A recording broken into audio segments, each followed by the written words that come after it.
Buenos días para todos. Hoy haremos esta reflexión del domingo. La acostumbrada reflexión del domingo, que siempre es escrita, va a ser en video. Hablaremos del Espíritu Santo. Hoy es el día de Pentecostés, es la celebración de la iglesia de hoy. Y eh, miraremos algunos aspectos interesantes. Por ejemplo, cómo el evangelista Lucas se refiere a todas estas narraciones de los apóstoles que él las investiga, porque de los evangelistas, Lucas era el médico y además el historiador, de manera que así como inicia su evangelio eh, diciendo que él está haciendo una narración fiel de los hechos sucedidos, en este caso es igualmente. Lucas se refiere en los hechos de los apóstoles de la manera más fiel que pudo lograr, haciendo unas muy buenas investigaciones. Entonces se llamó el libro de los Hechos de los Apóstoles, pero realmente debe haberse llamado el libro de los Hechos del Espíritu Santo, porque es el Espíritu Santo realmente el protagonista en este libro.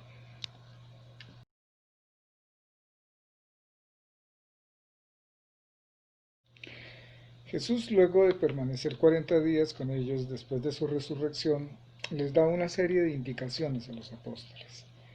Entre ellas les dice que no nos toca a nosotros conocer el tiempo, ni el día, ni la hora, porque eso le corresponde al Padre. Lo que sí nos dice es que recibiremos la fuerza del Espíritu Santo, la fuerza del Espíritu Santo para anunciar el reino de Dios a todas las naciones. Luego, cuando el Señor le dice a Pedro, tú eres piedra, sobre ti edificaré mi iglesia, no le está diciendo sobre ti fundaré, porque entonces la iglesia hubiese sido fundada sobre Pedro. Le dices edificaré, y para un constructor, por ejemplo, eh, se entiende fácilmente que antes de levantar un edificio hay que poner una zapata, un cimiento. Eso es lo que significa el sacerdocio, el nuevo sacerdocio apostólico, y la primera piedra de ese cimiento que se coloca antes de empezar a levantar el edificio es Pedro. Eso es lo que representa Pedro.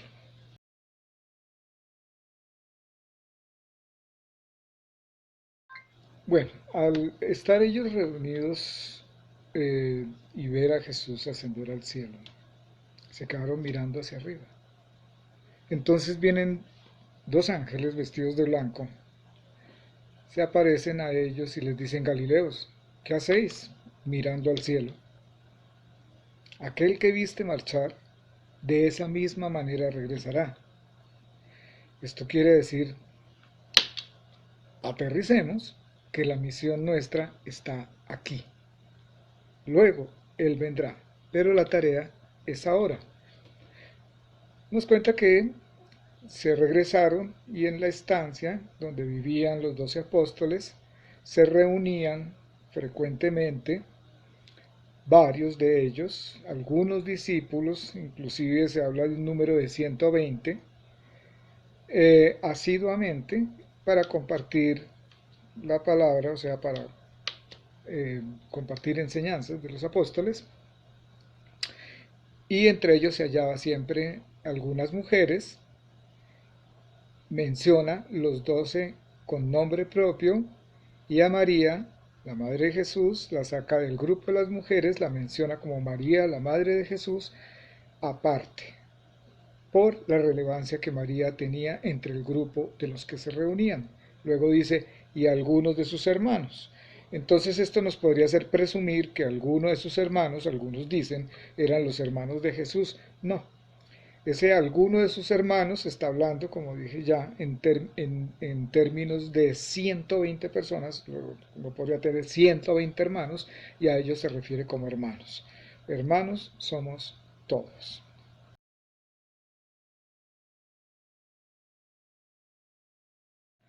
Lucas continúa narrándonos que el día de Pentecostés, el día anunciado de la venida del Espíritu Santo, estaban reunidos en la estancia. Luego podría estar más o menos el mismo número significativo de los 120, habían muchísimos allí. Dice que viene como una ráfaga de viento y produce un ruido que llama la atención de todos los que estaban afuera de la estancia. Y curiosamente se acercan a ver qué era lo que estaba sucediendo. Luego ven como unas lenguas de fuego sobre la cabeza de los apóstoles y los escuchan hablar en diferentes lenguas. Aquí cabe hacer una anotación interesante. No son las lenguas de las que se habla en San Pablo en los Corintios, en Corintios 12. No es el ruego, lo que llama sonidos inefables, el ruego del Espíritu Santo por quien le pertenece. Esas lenguas de las que está hablando se refiere a idiomas, porque nos dice en los Hechos que en Jerusalén vivían piadosos de muchos lugares del mundo. Entonces, si vamos a ver a quienes menciona, nos dice que eh, había partos, medos, elamitas, habitantes de Mesopotamia, Judea, Capadocia, el Ponto, Asia, Frigia, Panfilia, Egipto, la parte de Libia fronteriza con Cirene, forasteros romanos, judíos y prosélitos, cretenses y árabes, y a todos ellos escucharon oír, o sea, oyeron a los apóstoles y a los que estaban ahí hablando en sus lenguas vernáculas, o sea, en sus idiomas originales, y eso les causó mucha sorpresa. Pero entonces miremos a ver qué sigue sucediendo.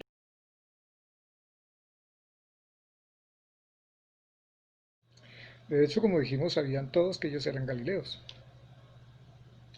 Entonces, quienes vieron toda esa cantidad, esa manifestación tan evidente de esa fuerza, con que ellos estaban hablando de las maravillas de Dios, entonces se preguntan algunos, oye, si estos son galileos, ¿cómo es que hablan nuestras propias lenguas, nuestros propios idiomas?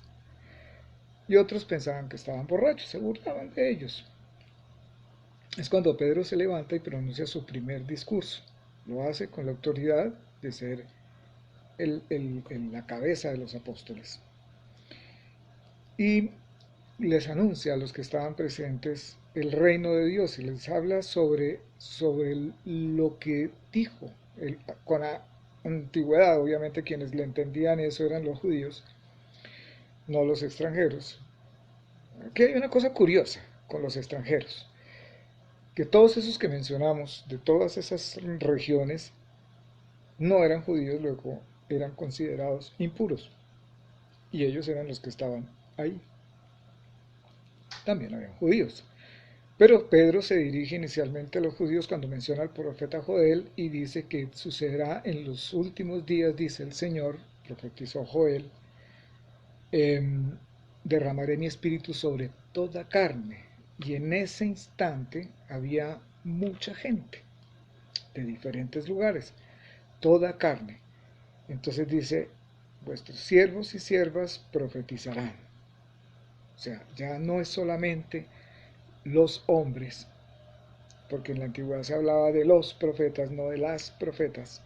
Y aquí nos está diciendo que siervos y siervas, vuestros hijos e hijas, y también nos dice algo muy curioso que es bueno analizar, es que dice, mmm, los jóvenes tendrán visiones y los ancianos tendrán sueños.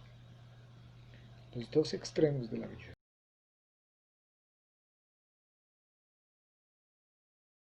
Pedro habla a los judíos diciéndoles que ellos se hicieron partícipes del crimen de Cristo por manos impías, o sea, como autores intelectuales, y las manos impías fueron quienes ejecutaron realmente la crucifixión, que fueron los romanos, pero ellos fueron los instigadores. Habla del Espíritu Santo y dice que la promesa es para vuestros hijos y vuestras hijas. para vuestros hijos y vuestras hijas. Hay que tener en cuenta esto, que se está refiriendo a toda la familia, o sea, quien se acoge a Cristo y puede acoger a toda su familia, a todos sus niños. Pero para ese acogimiento tiene que haber un requisito previo, que es el bautismo. Entonces todos estos compungidos ese día dicen, bueno, ¿qué tenemos que hacer? Le preguntan a Pedro.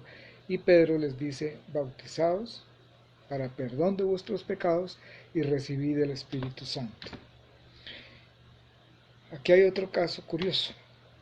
Estaban en Jerusalén, no se sabe que hubiese ahí nomás un río, o sea, no pasaban enfrente de un río, no estaban frente al Jordán, y fueron bautizados más de 3000, porque dice que ese mismo día se unieron más de 3000 almas a los apóstoles, maravillados de todo lo que estaba sucediendo.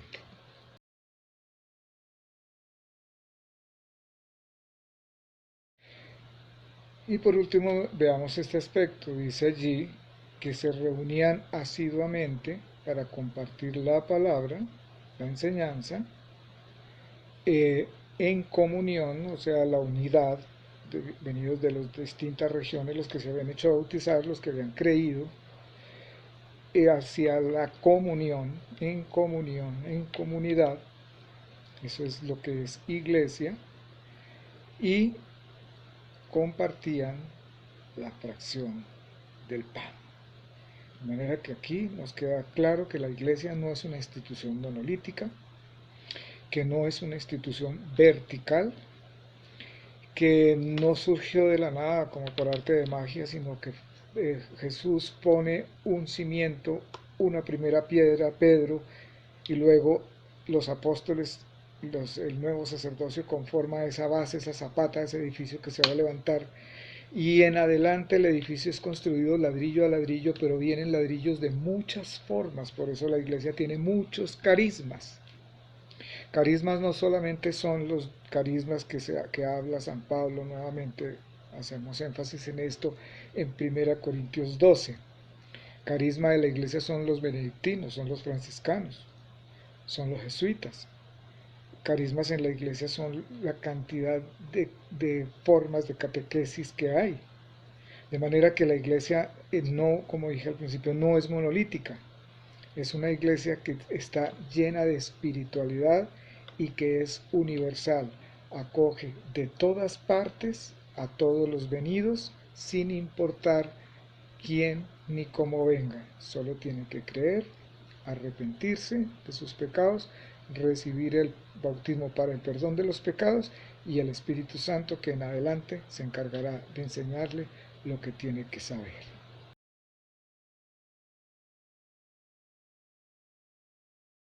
Hay muchas cosas interesantes en los Hechos de los Apóstoles que vale la pena escudriñar, en los Hechos del Espíritu Santo.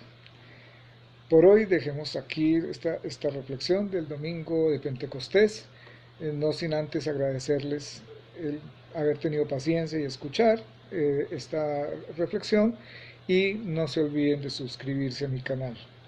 Con ustedes, Álvaro de Jesús, con una reflexión más para el alma.